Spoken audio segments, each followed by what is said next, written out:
બનાસકાંઠામાં દાંતીવાડા ડેમના ગેટ નજીક કેનાલમાં 40 મીટરનું ગાબડું પડ્યું। મસ્ત મોટું ગાબડું પડતાની સાથે હજારો લીટર પાણી નદીમાં છોડવાની ફરજ પડી। દાંતીવાડા ડેમના અધિકારીઓ અને કર્મચારીઓ ગાબડું પૂરવા કામે લાગ્યા। 1000 ક્યુસેક પાણી હાલ બનાસ નદીમાં જઈ રહ્યું છે। ગાબડું પડતાની સાથે જ નજીકના વિસ્તારના લોકો ચિંતામાં મુકાયા। દક્ષિણ ગુજરાતના વાતાવરણમાં આવેલા બદલાવના કારણે ખેડૂતો માટે પડતા પર પાટું જેવી પરિસ્થિતિ સર્જાઈ છે। 2 દિવસથી વાદળછાયું વાતાવરણ અને ઠંડી વધતા બાગાયતી પાકો સાથે સંકળાયેલા ખેડૂતો ચિંતામાં મુકાયા।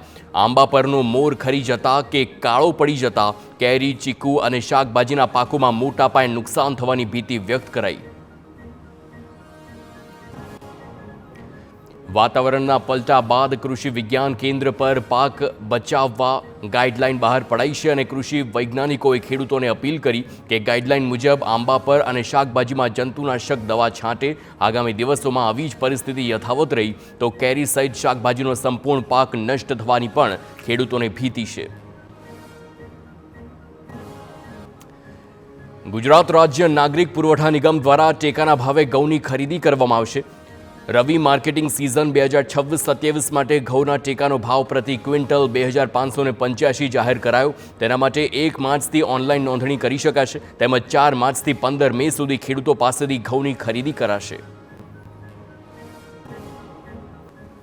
તો બીજી તરફ લગ્ન પ્રસંગમાં હુમલા મામલે પરિવારજનો સહિત વિશ્વ હિન્દુ પરિષદ અને બજરંગ દળે પોસ્ટર લઈ વિરોધ નોંધાવ્યો છે। પરિવારજનોનો દાવો છે કે જાનનું આગમન થયું અને ભગવાન શ્રીરામનું ગીત વાગ્યું ત્યારે વિધર્મીઓએ આતંક મચાવી પથ્થરમારો કર્યો છે। વીએચપીએ માંગ કરી કે તમામ આરોપીને પકડીને ઉદાહરણ બેસે તેવી કાર્યવાહી કરવામાં આવે। પોલીસમાં એક પક્ષે 15 લોકો સામે ફરિયાદ નોંધાવી જ્યારે બીજા પક્ષે 4 લોકો સામે ફરિયાદ નોંધાવી છે। સમગ્ર મામલે પોલીસે અત્યાર સુધીમાં એક સગીર સહિત 7 આરોપીઓની કરી છે ધરપકડ જ્યારે અન્ય આરોપીઓને ઝડપવા પોલીસે શોધખોળ હાથ ધરી। વડોદરામાં અનગઢ નજીક રેલવે ટ્રેક પર વિસ્ફોટક જેવો પદાર્થ મળતા દોડધામ। એફએસએલની ટીમની તપાસમાં આ વિસ્ફોટક પદાર્થ ન હોવાનું સામે આવ્યું। કોલ પાયરો નામના 4 ટોટા લગ્ન પ્રસંગે વપરાય છે તે શંકાસ્પદ રીતે નાશ થયેલી હાલતમાં મળ્યા છે। વિસ્ફોટક પદાર્થ ન હોવાથી તંત્રએ હાશકારો અનુભવ્યો।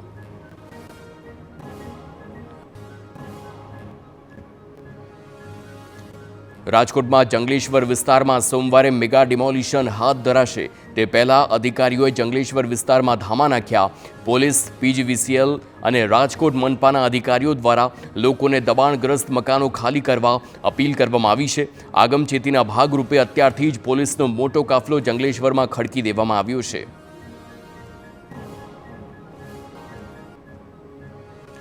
અમદાવાદમાં પીજી સંચાલકો સામે રહીશોનો આક્રોશ। રહીશોએ ઢોલ વગાડી પીજી સામે કર્યા દેખાવ। પ્રેમચંદ નગરમાં એએમસીએ 20 પીજીને સીલ કર્યા હતા। સીલ કર્યા બાદ એએમસીએ સીલ ખોલી આપતા સ્થાનિકોમાં આક્રોશ જોવા મળ્યો। પીજી સંચાલકો ધમકી આપતા હોવાનો પણ રહીશોનો આક્ષેપ છે। રહેણાંક વિસ્તારમાં પીજીને મંજૂરી ન આપવા સ્થાનિકોની માગણી। સુરતમાં શેર બ્રોકર પર 90 કરોડથી વધુની રકમ લઈને ફરાર થવાનો આરોપ લાગ્યો।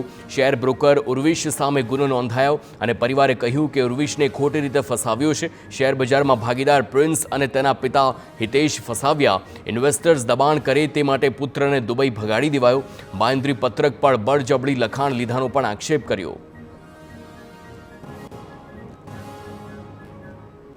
નવસારીમાં વસુંધરા ડેરીના આઉટસોર્સિંગના કર્મચારીઓ ધરણા પર ઉતર્યા। 15 વર્ષથી કર્મચારીઓનું શોષણ થતું હોવાનો આરોપ લગાવ્યો છે। કાગળ પર અલગ અને ખાતામાં અલગ રકમ આવતી હોવાનો અને 8.33% સામે 5.92% જ બોનસ અપાતું હોવાનો આરોપ લગાવ્યો છે।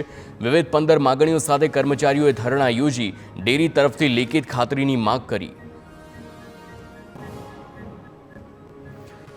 ડાંગ જિલ્લામાં શાળાના બાંધકામમાં લાલિયાવાડીને લઈને લોકોમાં રોષ ફેલાયો।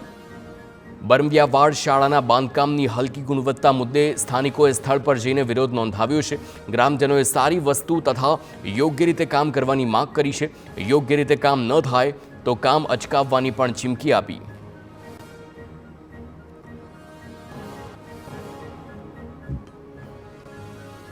વૈશ્વિક સ્તરે ઉભરતી ભારતની છબીને સાંખી ન શકનારા વિરોધ કરે છે. જ્યારે ભારતનો ડંકો વિશ્વમાં વાગે છે ત્યારે તેનો વિરોધ કરવાની કોંગ્રેસની જૂની આદત છે.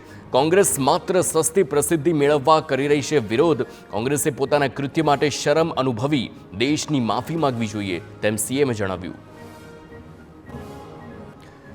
દિલ્હી એઆઈ સમિટમાં કોંગ્રેસના વિરોધને લઈ સીએમ ભૂપેન્દ્ર પટેલની પ્રતિક્રિયા. સીએમ ભૂપેન્દ્ર પટેલે કોંગ્રેસ પર આકરા પ્રહારો કર્યા. કોંગ્રેસે વિરોધ કરી પોતાની માનસિક અસ્થિરતા પ્રગટ કરી છે. ભાજપનો વિરોધ કરતા કોંગ્રેસે ભારતનો વિરોધ કરવાનો રસ્તો અપનાવ્યો. એઆઈ સમિટની ભવ્ય સફળતાથી વિશ્વએ નવા ભારતનો ઉદય જોયો. દિલ્હીની એઆઈ સમિટમાં કોંગ્રેસના વિરોધનો મામલો. નાયબ મુખ્યપ્રધાન હર્ષ સંઘવીએ કોંગ્રેસને લીધી આડે હાથ. વિશ્વની સૌથી મોટી એઆઈ સમિટમાં કોંગ્રેસના વિરોધથી દુઃખ. રાહુલ ગાંધીના ઇશારાથી આ ગુંડાઓએ સમિટમાં વિરોધ કર્યો છે. કોંગ્રેસના ગુંડાઓએ દેશને બદનામ કરવાનું કામ કર્યું. કોંગ્રેસની નૌટંકીનો ફાયદો પાકિસ્તાન અને ચીનને.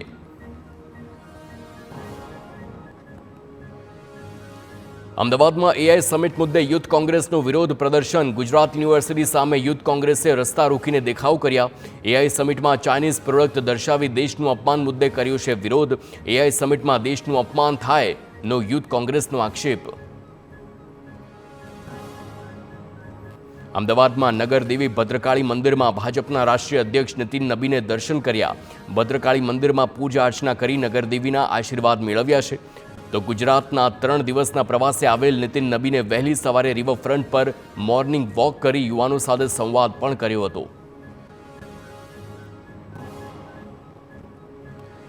ગાંધીનગરમાં ભાજપના રાષ્ટ્રીય અધ્યક્ષ નીતિન નબીની નેતાઓને સલાહ. રાજનીતિ મેરેથોન દોડ છે. રાજનીતિમાં શોર્ટકટ ક્યારેક જ સફળતા અપાવી શકે. કાર્યકર્તાઓએ પદ માટે પાર્ટીમાં ન આવવું જોઈએ.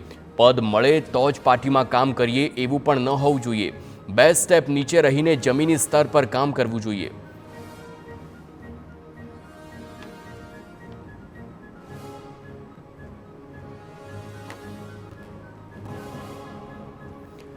અમદાવાદમાં આમ આદમી પાર્ટીના રાષ્ટ્રીય સંયોજક ગુજરાતના પ્રવાસે. ગુજરાત સરકાર પર અરવિંદ કેજરીવાલના પ્રહારો.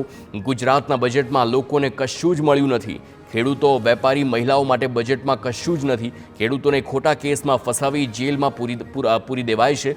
તો ભાજપ અને કોંગ્રેસથી લોકો થાકી ગયા. હવે લોકો ભાજપને સહન નહીં કરે.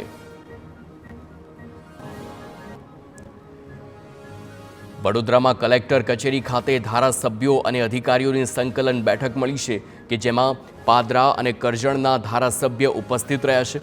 બેઠકમાં ધારાસભ્યોએ કહ્યું કે જૂના ઘણા પ્રશ્નો આજે પણ બાકી છે.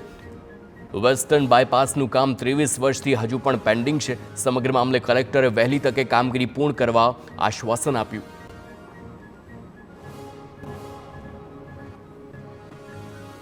મહેસાણામાં જિલ્લા પંચાયતની સામાન્ય સભા પહેલા જમીન ફાળવણીનો મુદ્દો ગરમાયો છે.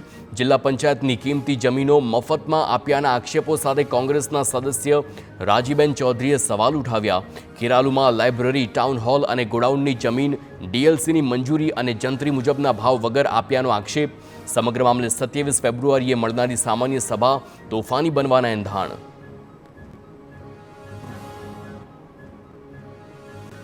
કચ્છમાં ઇન્ચાર્જ ડીજીપી ડોક્ટર KLN રાવની અધ્યક્ષતામાં હાઈ લેવલ ક્રાઇમ કોન્ફરન્સ યોજાઈ છે. જેમાં પશ્ચિમ કચ્છ, પૂર્વ કચ્છ, બનાસકાંઠા, પાટણ અને વાવથરા જિલ્લાના પોલીસ વડા હાજર રહ્યા. બેઠકમાં કાયદો અને વ્યવસ્થાની સ્થિતિ, ડ્રગ્સ અને દારૂના દૂષણને નાથવા કરાયેલી કામગીરી અંગે ચર્ચા કરાઈ. વડોદરામાંથી 72,000થી વધુના વિદ્યાર્થીઓ બોર્ડની પરીક્ષા આપશે. પરંતુ શહેરના અનેક રસ્તાઓ પર ખાડા પડેલા છે. તેનું સમારકામ ચાલુ હોવાથી શિક્ષણાધિકારીએ વિદ્યાર્થીઓને પરીક્ષા કેન્દ્ર જવા ઘરેથી વહેલા નીકળવા સલાહ આપી છે. સમગ્ર પરિસ્થિતિને લઈ પાલિકાના અધિકારીઓ સાથે પણ ચર્ચા કરી.